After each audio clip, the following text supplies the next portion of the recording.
ఇంట్లో కూర్చొని నోరుంది కదా, నోటికొచ్చినట్లుగా 5 లక్షల ఏళ్ల క్రితం రామాయణం, 10 లక్షల ఏళ్ల క్రితం మహాభారతం, 15 లక్షల ఏళ్ల క్రితం భగవద్గీత కథలు చెప్పొద్దు. అంటే వాళ్ళకి నచ్చిన మతాన్ని వాళ్ళు స్వీకరించడం కూడా మీ దృష్టిలో మత మార్పిడేనా? మీరెవరండి చెప్పడానికి మత మార్పిడి అని? బ్రహ్మదేవునికి సరస్వతికి మొదట పుట్టినటువంటి వ్యక్తి మనువు. ఆ మనువు రాసినటువంటి ధర్మమే మనుధర్మ శాస్త్రం. కులం లేదని మాట్లాడుతూ ఉన్నారా? మీరు మాట్లాడుతూ ఉన్నారా? కులాలు ఎక్కడ ఉన్నాయండి మీకు? కృష్ణుడు యాదవుడు, రాముడు క్షత్రియుడు, ఒక్కొక్కరికి ఒక్కొక్క కులాన్ని అంటగట్టిన మీరు మీ రామాయణంలో, భాగవతంలో, విష్ణు పురాణంలో దేవి దేవతలతో సహా కులాలు అంటుకొట్టుకొని బతికే మీరు, కులాల కంపుతో కుళ్ళి చచ్చే మీరు ఇవాళ కులాలెక్కడేయండి అని మాట్లాడుతున్నారు. వా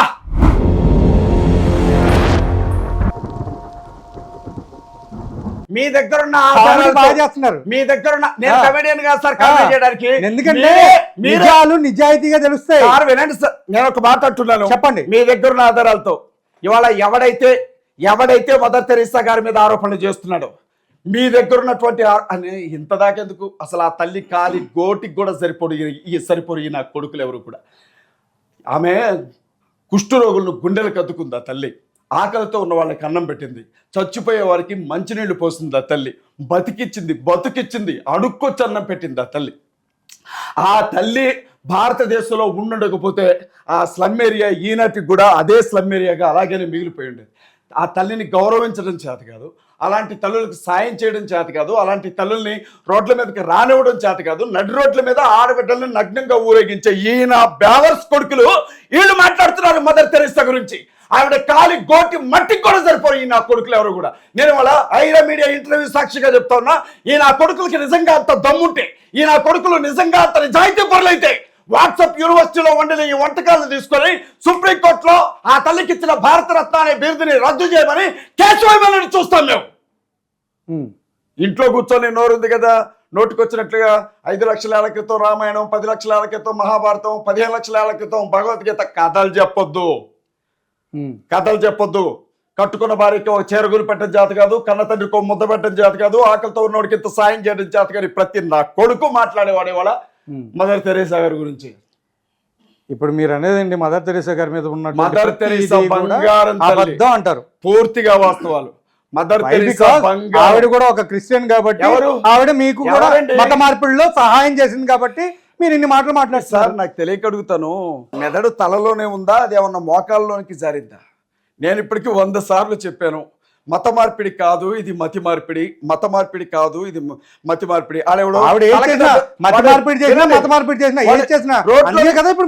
ఇంట్లో నుంచి వస్తా ఉంటే దార్బంధం తగిలిందట, దార్బంధం తగిలేసరికి మోకాలు పట్టుకొని ఏడుస్తున్నాడట.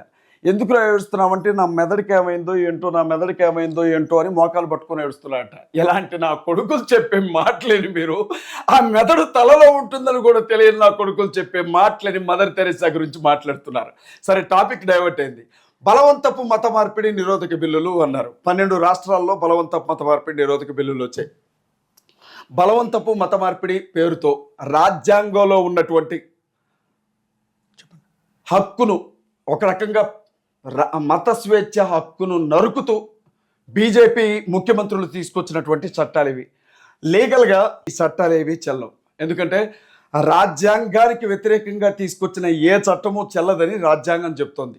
న్యాయ వ్యవస్థలైనా, పార్లమెంటరీ వ్యవస్థ అయినా, లేకపోతే మీరున్నారు కదా మీడియా, ఈ 3 వ్యవస్థలు ఏవైనా రాజ్యాంగానికి లోబడి రాజ్యాంగానికి కట్టుబడే ఉండాలి. కానీ ఆ పని చేయట్లా, ఆ పని వీళ్ళు చేయట్లా. మీరు ఈ విషయాన్ని జ్ఞాపకం ఉంచుకోవాల్సినటువంటి విషయం ఉంది. నాగేంద్రబాబు గారు, రాజ్యాంగాన్ని కాపాడుకోవాలి అని మేము మొదటి నుంచి కొట్లాడుతున్నది అదే. సుప్రీంకోర్టు మొన్న మధ్య మీరు సుప్రీంకోర్టుని గౌరవిస్తారు కదా, సుప్రీంకోర్టు ఒక తీర్పు ఇచ్చింది. భారతదేశంలో 18 సంవత్సరాల వయసు నిండిన ఏ వ్యక్తి అయినా తనకి నచ్చిన మతాన్ని స్వీకరించవచ్చు అని. అంటే సుప్రీంకోర్టు న్యాయమూర్తుల కంటే తెలియగలిగిన వాళ్ళ మీరు? అంటే వాళ్ళకి నచ్చిన మతాన్ని వాళ్ళు స్వీకరించడం కూడా మీ దృష్టిలో మత మార్పిడేనా? మీరెవరండి చెప్పడానికి మత మార్పిడి అని? సుప్రీంకోర్టు ఇచ్చింది హక్కు. సుప్రీంకోర్టు స్పష్టంగా చెప్పింది, 18 ఏళ్ళు నిండితే నువ్వు బుద్ధుడికి వెళ్తావా, రాముడికి వెళ్తావా, కృష్ణుడికి వెళ్తావా, అల్లాకి వెళ్తావా, యేసు వైపు వెళ్తావా అనేది అది వాడిష్టం అని చెప్తే మత మార్పిడి అని మాట్లాడడానికి సిగ్గనిపించుతా మీకు? ఇవాళ మీ మతంలో దమ్ము లేదు, మీ మతంలో సత్యం లేదు, మీ మతంలో అంత భరోసా లేదు. చీకట్లో కూర్చోబెట్టి సతీ సాగవనం అని చెప్పి భార్యలను చంపితిరి, బాల్య వివాహాలు అని చెప్పి చిన్నపిల్లలకి పెళ్లిళ్ళు చేస్తుంది, నదుల్లోనికి తీసుకొని వెళ్ళి పుట్టిన పిల్లల్ని తీసుకొని పోయి ఆ నదుల్లో పడేసి చంపితిరి, నాలుకలకు వస్తుంది, కళ్ళు మీక్కుంటారు, తలలు నరుక్కుంటారు, ఆ గుడిలోకి వస్తే గుడి మీద పడుతుందని చెప్తారు, బడిలోకి వస్తే బడి మీద పడుతుందని చెప్తారు, గుళ్ళోకి వస్తున్నాడు అంటే లింగాలు ఎత్తుకెళ్ళి దాచుకుంటారు, ఇళ్లలో పెట్టుకుని గుళ్ళకి తాళాలు వేసుకుంటారు. నేను కూడా తపస్సు చేసుకుంటా అని తపస్సు చేస్తే మీరు దేవుడిగా చెప్పే శ్రీరాముడే శంభుకుడి తలని నరికాడు ఆ రోజు. ఎందుకంటే శంభుకుడు ఒక బీసీ కాబట్టి, ఆయన తలని నరికారు. నువ్వు ఎలా తపస్సు చేస్తావురా క్షత్రియుడు నువ్వు అని. రాముడికి కూడా బీసీలు అయ్యో మరి ఇవన్నీ కూడా ఉన్నాయండి. రామాయణంలో రాముడు క్షత్రియుడు అని ఎలా చెప్పారండి? మీరు అసలు చేయట్లేదండి అజయ్ బాబు గారు. అర్థం కాదు ఒక మాట, రామాయణంలో రాముడికి కూడా కట్టారంటే సూపర్ బాబు. మీ తెలివికి మీ స్క్రీన్ ఇప్పుడు నేను చెప్తాను చూడండి. బ్రిటిష్ వాళ్ళు వచ్చిన తర్వాత కులాలను తీసుకొని వచ్చారు అని చెప్తున్న ఈ బత్తాయి గాళ్ళు రామాయణంలో రాముడు క్షత్రియుడు ఇక్ష్వాకు వంశస్థుడు అని ఎలా రాసుకున్నారు? ఏ కాదా క్షత్రియుడు కదా, అది కులమే కాదని అంటున్నారుగా. అక్కడ బీసీ ఎక్కడుంది అని అంటున్నారు. క్షత్రియులు ఓసీలు అయినప్పుడు బీసీలు ఎవరు చెప్పాడు మీకు? బ్రహ్మకి సరస్వతికి మొదట పుట్టినటువంటి వ్యక్తి మనువు. బ్రహ్మదేవునికి సరస్వతికి మొదట పుట్టినటువంటి వ్యక్తి మనువు. ఆ మనువు రాసినటువంటి ధర్మమే మనుధర్మశాస్త్రం. ఆ మనుధర్మశాస్త్రంలో మొట్టమొదటి మనిషి రాసిన మనుధర్మశాస్త్రంలోనే చతుర్వర్ణ వ్యవస్థ ఉంది. క్షత్రియులు ఉన్నారు, వైశ్యులు ఉన్నారు, బ్రాహ్మణులు ఉన్నారు, శూద్రులు ఉన్నారు, పంచములు ఉన్నారు. ఈ వ్యవస్థ మొట్టమొదటి మనిషి రాసినప్పుడు అసలు కులం అనే వ్యవస్థను పుట్టించిందే వీళ్ళు. మీరు సూపర్ అండి నాగేంద్ర బాబు గారు. ఇప్పుడు ఒక మాట అడుగుతాను, చెప్పండి. బీసీ అనేదే లేదు అన్నారు, కృష్ణుడు మాత్రం గొల్లోడని ఎలా రాసుకున్నారు? యాదవులు. కులం అనేది యాదవ్ అంటే ఎవరు? యాదవ్ అంటే ఏ కులం? ఏనండి అంటే మాకు ఆ రోజుల్లో కూడా కులాలకి ప్రాణం పోసిందే మీరు. మేము మర్చిపోయాం కానీ మీరు గుర్తుపెట్టారే. అందుకేనా చెన్నైలో బుల్లెట్ వేసుకొని వచ్చాడు అని చెప్పి ఒక దళిత విద్యార్థి 2 చేతులు నరికారు మీ అగ్రవర్ణాలు. అందుకేనా హైదరాబాద్ తుక్కుగూడలో కాలు తగిలింది అయ్యప్ప స్వామికి అని హెడ్ మాస్టర్ తో కాళ్ళు పట్టించారు మీ అగ్ర కులాలు. కులం లేదని మాట్లాడుతూ ఉన్నారా? మీరు మాట్లాడుతూ ఉన్నారా? కులాలు ఎక్కడ ఉన్నాయండి? కృష్ణుడు యాదవుడు, రాముడు క్షత్రియుడు, ఒక్కొక్కరికి ఒక్కొక్క కులాన్ని అంటగట్టిన మీరు మీ రామాయణంలో, భాగవతంలో, విష్ణు పురాణంలో దేవి దేవతలతో సహా కులాలు అంటుకొట్టుకొని బతికే మీరు, కులాల కంపుతో కుళ్ళి చచ్చే మీరు ఇవాళ కులాలెక్కడేయండి అని మాట్లాడుతున్నారు. వాహ్! సంసార రోడ్డు మీదకి ఎక్కి ఏమన్నా మాట అంటే సైలెంట్గా ఉంటుందంట. నీ వ్యభిచారం చేసేదంటదంట, నువ్వు బాగుందా, నీవే నీ అక్క బాగుందా, మీ అమ్మ బాగుందా అంటదంట. అట్లుంది మీ వ్యవహారం. చేసేదంతా మీరు. భారతదేశంలో, ప్రపంచంలో ఉండే అన్ని వైరస్లు ఈ దేశానికి వచ్చాయి. ఈ దేశంలో మీరు సృష్టించిన కులం అనే వైరస్ మాత్రం ఇప్పటికీ ఇక్కడ మనుషులను చంపుతా ఉంది. మీరు మాట్లాడతారు కులాల గురించి. నోటితోనే వాళ్ళ ముడ్డితోనే వాళ్ళ చెప్పండి. మీరు ఇక మత మార్పుళ్ళు అసలు తప్పే కాదన్నట్టు మాట్లాడుతున్నారు మీరు. అక్కడ క్లియర్గా క్లారిటీ తోటి ప్రతిదీ కూడా మీకు ఎక్స్ప్లెయిన్ చేసినా మీకు అర్థం కాదు. సోషల్ మీడియాని ఫాలో అయ్యే ఛాన్సే లేదు మీరు. సో నాకు ఇవన్నీ చూసిన తర్వాత నాకు అర్థమైంది ఏంటంటే, మీకు చెప్పడం కంటే ఇంకొక విషయం నేను మిమ్మల్ని అడగాలి. ఇప్పుడు మేమందరం చెప్పేది హిందువులంతా బంధువులే అని మేము చెప్తున్నాము. అంటే మీరనేది ఫస్ట్, మేమనేదైనా మీరనేదైనా ఇక్కడ భారతదేశం ప్రతి ఒక్కరు కూడా బంధువులే అన్నట్టు మేము మాట్లాడతాం, వాళ్ళు మాట్లాడతారు. సో మరి మీకెందుకు మరీ దారుణంగా వేరే వేరే కోరికలు, మాటలు ఎక్కువైపోయినాయి?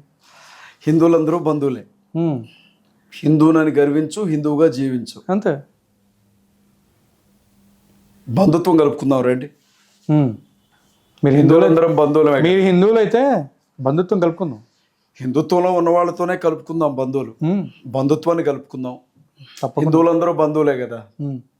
ముందు నన్ను కొంచెం చెప్పనివ్వండి. చెప్పండి.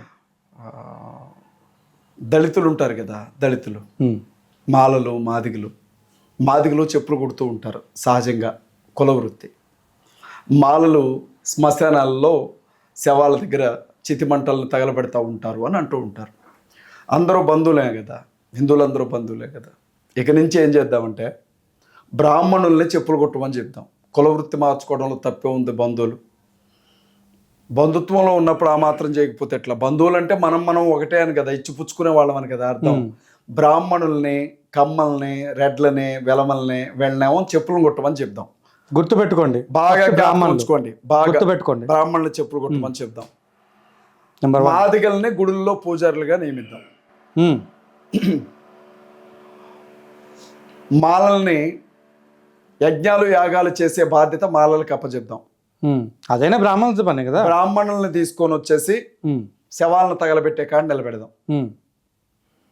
ఊర్లో డప్పు కొట్టుకుంటూ తిరుగుతారు కదా, మొన్న మధ్య రేవంత్ రెడ్డి గారు అండో, ఎరా డప్పు కొట్టోళ్ళు ఎవరు లేరా ఎంతమందిలో అని, మాదిగలు ఎవరు లేరా, మాదిగోళ్ళు ఎవరు లేరా అని అంటే కదా రెడ్డి గారు. పేరు తీసారా?